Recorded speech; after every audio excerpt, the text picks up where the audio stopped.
This is Gridbox Editor screen, from where you can build your site structure, write code and create fully functional websites faster. In the left sidebar, you can see 4 different panels: Files, Components, Properties, Inspect. Let us start with Files panel. Using Files panel, you can create multiple HTML, CSS and JavaScript files.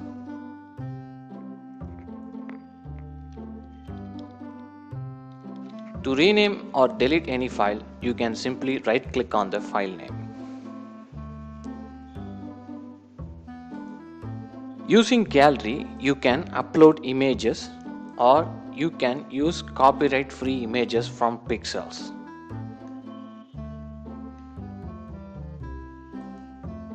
From Components panel, you can drag and drop any pre-built HTML elements into the canvas.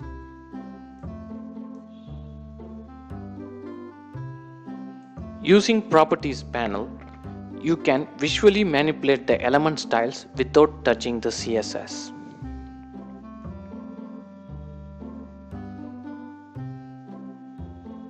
From Inspect panel, you can navigate or rearrange the site structure easily.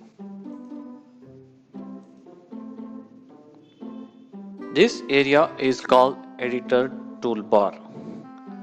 From the left, you can find various granular controls, write responsive design mode, toggle borders for HTML elements, or find keyboard shortcuts.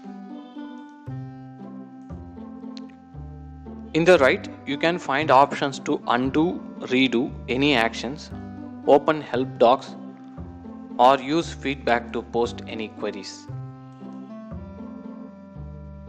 In the center, you can find 2 different tabs, Design and Code. By default, when you open the editor or when you open any HTML file, you will be in design mode.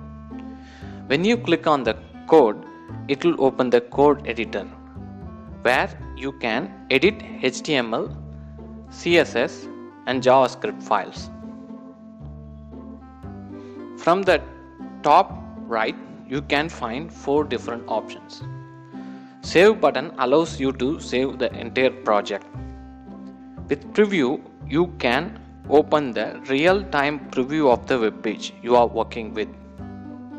Using download, you can export the entire project as zip file. Using publish, you can deploy the projects to Netlify in a single click, and you can also change the custom domain settings. This is an overall introduction to Gridbox Editor.